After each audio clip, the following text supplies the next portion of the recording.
Halo teman semua, apa kabar? Apa apa telah diberi kesehatan oleh Tuhan ya? Yang dulunya mulai kita dari yang sakit sangat parah, mungkin banyak sekali teman-teman yang sekarang sudah agak mendingan ya, atau mungkin sudah mulai baikan dan menuju ke kesembuhan ya. Nah, bagi teman-teman yang masih merasakan sensasi yang bermacam-macam, bagi teman yang masih terus mengeluh akan kesakitan ya, mungkin mungkin 3P-nya ndak pernah dijalankan secara optimal ya. Bisa jadi banyak sekali pantangan yang dilanggar. Kali ini saya akan sedikit membahas mengenai pantangan-pantangan yang mungkin sering kali dilanggar oleh teman-teman ya. Soalnya ada beberapa orang yang mengeluh sensasinya bermacam-macam sampai sesek banget sehingga dia harus dilarikan ke UGD. Nah, sampai di UGD ya ternyata ya divonis untuk hanya asam lambung saja ya. Nah, ini kan menurut versi dia kan itu ya, saya enggak makan apa-apa, saya hanya makan sewajarnya lah. Nah, cuman ketika dikorek lebih dalam ternyata 2 hari yang lalu dia habis makan pedas. Tidak hanya pedas yang dia makan ya, tapi dia juga mengkonsumsi mie instan juga. Nah, mie instan kan termasuk salah satu pantangan yang sangat sangat rawan lah bila teman-teman bila teman-teman mengkonsumsinya kan dia tidak baik untuk lambung, sehingga ya wajar kalau asam lambung kita naik, sehingga membuat asam lambung juga membuat korosi lah, atau mungkin membuat kita sesek lah ya. Ini kan juga sangat bahaya ya sebenarnya ya. Nah, makanya pantangannya juga harus dihindari ya. Jangan karena hawa nafsu terus kita ingin mungkin dilihat juga nikmat ya, rasanya nikmat loh. Mie goreng yang biasanya kita anak kos-kosan, mungkin yang anak kos ya, atau mungkin pada waktu masih kecil sangat seneng ya dengan mie goreng kan juga. Indomie dicampur sama telur ceplok, mungkin biasanya kan gitu ya, telur ceplok atau mungkin telur asin, itu kan rasanya enak, menggoda gitu. Nah, mulai sekarang harus direm lah hawa nafsunya ya. Nah, memang kenikmatannya itu sangat menggoda, cuman itu hanya sesaat ya. Nah, setelah dikorek begitu dalam ternyata dia makannya tidak dijaga dengan benar ya. Jadi pertama, karena makan tidak dijaga, salah satunya dengan cara makan mie instan dan juga pedas ya, makan makanan pedas. Yang kedua, ada juga yang itu merasa dia kelingan terus, padahal dia selalu tidak mengkonsumsi makanan yang pedas. Nah, tapi ironisnya dia mengkonsumsi bubur ya.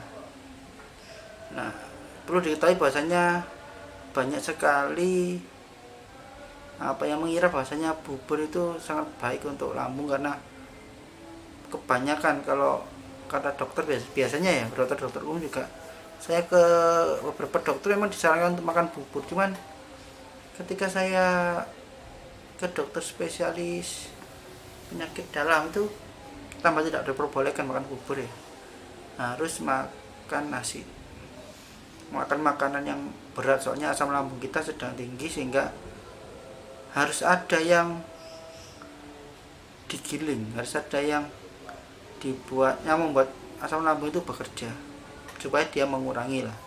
Nah, supaya dia bekerja dan mengurangi dengan cara makan makanan yang berserat tinggi ya. Nah, itu. Nah, salah satunya dengan makan nasi. Kita harus makan nasi lah. Jangan tidak makan nasi. Supaya asam lambung kita bisa segera berkurang. Nah, gitu ya. Jadi kesalahannya tuh ada yang menganggap bahasanya makan bubur itu baik untuk asam lambung. Nah ternyata kan banyak sekali ya yang merasakan bahasa bubur itu membuat kita sakit. Saya juga mengalaminya, soalnya saya mengkonsumsi bubur itu tidak tambah baik kan, tapi tambah tambah sakit lah, sensasinya tambah banyak. Terus selain makan pedas, bubur, terus makan mie instan yang perlu dihindari. Nah ada lagi yang merasa bahasanya ini jahe baik untuk lambung. Nah sebenarnya memang banyak sih pendapat bahasanya jahe itu baik untuk lambung, cuman di beberapa artikel yang saya baca itu ada yang beranggapan bahasanya memang baik untuk lambung, cuman jika porsinya terlalu besar itu juga dapat meningkatkan asam lambung. Nah saya setuju bahasanya jahe itu bisa membuat asam lambung kita itu berlebih ya. Dulu saya senang minum jahe, cuman ketika saya minum jahe tambah sakit di sini. Saya memang itu kan pernah dibilang minum jahe, saya coba ternyata ya tambah besesek ya. Terus habis itu ada yang beranggapan minum lemon juga membuat kita itu bisa sehat lah dari asam lambung bisa berkurang, soalnya kan dia kan basah ya, katanya seperti itu ya. Nah ternyata kalau diminum lemon tambah keringat dingin yang keluar, lemes dan lain sebagainya. Waduh, ini nggak tambah baik kan, tambah membuat efeknya negatif lah itu. Nah cuman nggak tahu ya, ada yang bilang seperti itu di artikel, juga ada yang bilang baik untuk asam lambung dan lain sebagainya. Cuman saya kok ya mungkin tidak cocok lah sama saya tidak bisa menyimpulkan, tapi saya merasa itu tidak cocok bagi saya ya. Itu dari beberapa kasus memang ada temannya bertanya, terus saya bilang, nah kalau saya minum itu biasanya sakit, sensasinya banyak. Minum jahe juga sama. Nah kamu selama ini minum jahe ya apa rasanya? Ya saya tidak pernah reda. Coba dihilangkan ya, minum jahenya diganti minum apalah, kunir temulawak atau apalah. Kalau pengen hangat ya air putih hangat itu aja loh, setiap hari kamu minum itu juga udah baik. Nah ternyata diterapkan dia minum air hangat aja ya, itu juga sudah mendingan lah ya, pagi, malam, atau sekarang kalau minum air hangat sesering mungkin tuh lebih baik untuk lambung. Cuman yang pasti yang primer itu kan setelah bangun tidur sama sebelum tidur itu harus diminum ya, minum air hangat.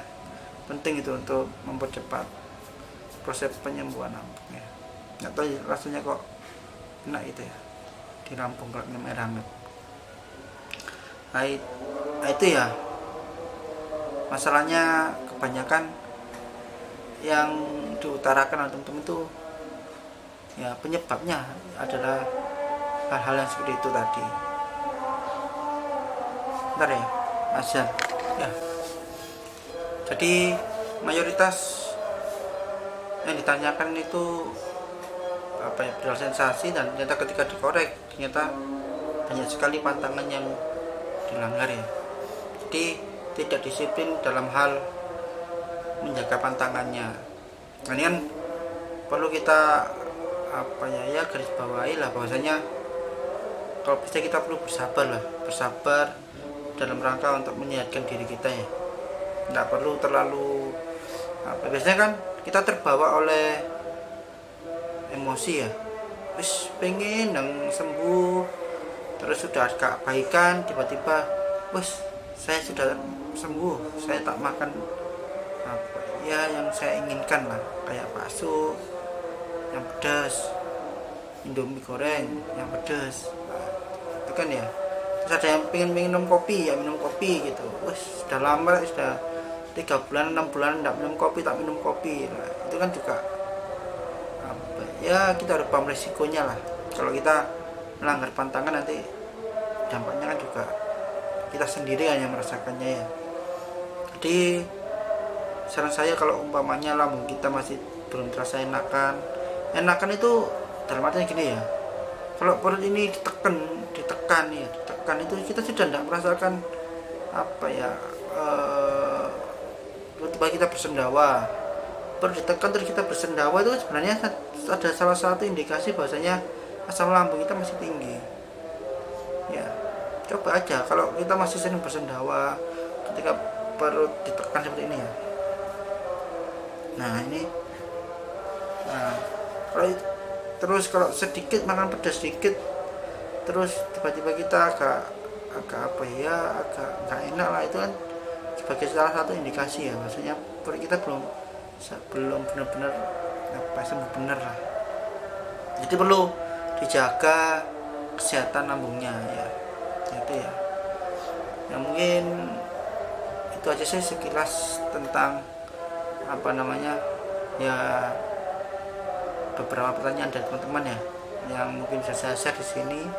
Dan mohon maaf ya, soalnya apa ya, saya sibuk ya, saya banyak sekali agenda pekerjaan, hingga baru sempet lah menyempatkan diri untuk membuat video. Sebenarnya secara apa keinginan yang pinginnya itu ya 1 minggu itu minimal lah 1 kali lah, cuman kan saya harus walaupun ini masa-masa di rumah saja ya, di rumah saja ternyata pekerjaan saya tambah banyak rasanya ya, tambah banyak. Nah ini salah satu media untuk kita melupakan sakit kita ya, dengan cara kita apa ya banyak aktivitas ya, banyak beraktivitas kan membuat kita lupa terhadap sakit kita. Nah salah satu caranya ya dengan cara bekerja, dengan cara bergaul dan lain sebagainya. Cuman kalau kondisi sekarang yang harusnya di rumah saja itu kan ya, kita perbanyak nonton TV lah, nonton TV atau mengerjakan pekerjaan yang di rumah, kayak memasak sesuatu yang baru, yang unik umpamanya ya kita buat ide-ide yang bagus lah. Nah, kebetulan saya kan itu ya apa, usaha saya sedang apa, saya liburkan semuanya ya, saya liburkan.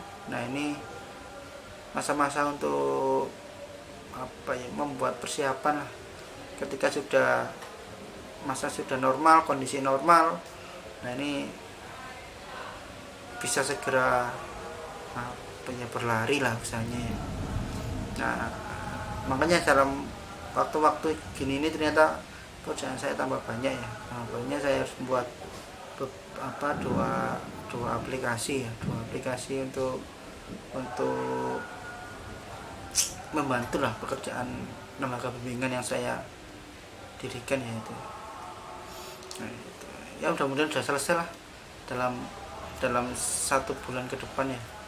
Sebenarnya ya agak berat sih aplikasinya, saya dulu ngerjakan itu aja sudah hampir 4 bulan 5 bulanan. Dan mudah-mudahan ini bisa lebih cepat lagi lah. Nah itu ya. Nah terus apa lagi ya, situ ya, karena faktor kesibukan ya.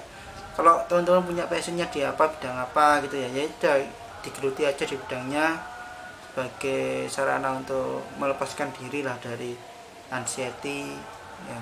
Nah, kita kan ada apa ya pengalian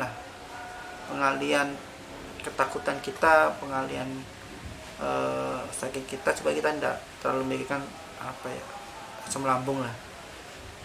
Kita harus fokus terhadap ya kehidupan kita. Itu kan lebih penting, supaya ya kalau kita bisa hidup secara normal, insya Allah lah asam lambung juga bisa normal kembali ya. Ya mungkin tipsnya ya, jaga pola makan, 3P diterapkan, tidur juga jangan malam-malam, maksimal jam 10 malam ya, minum air hangat sering mungkin ya. Terus air putih, kalau saran saya bagi yang merasa kalau tidur tenggorokannya terasa kering, sakit ya, saya sering minum air hangat ya. Terus selalu sedia air putih ketika mau tidur ya, kalau terasa agak itu langsung diminumi aja ya, supaya supaya tetap basah lah. Itu indikasi bahwa asam lambung naik ke tenggorokan ya. Tidurnya juga harus pakai 2 bantal ya minimal. Terus perbanyak kesibukan dan terlalu memikirkan sakit asam lambung terus, lain tambah stres.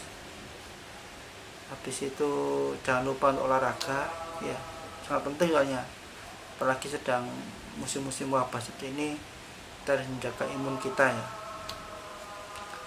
Terus apa lagi ya, bagi nanti ke depan itulah, nanti saya share cara untuk bagaimana sih menangani berbagai macam sensasi ya, supaya kita tetap bisa enjoy dan tidak terlalu takut lah dalam menghadapi sensasi yang ada.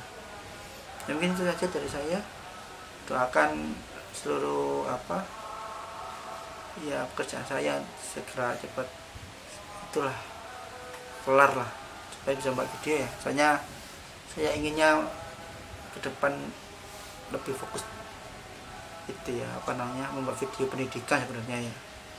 Soalnya biasanya di bidang itu lebih banyak ke bidang komputer ya, terutama di pemrograman basis web dan Java ya.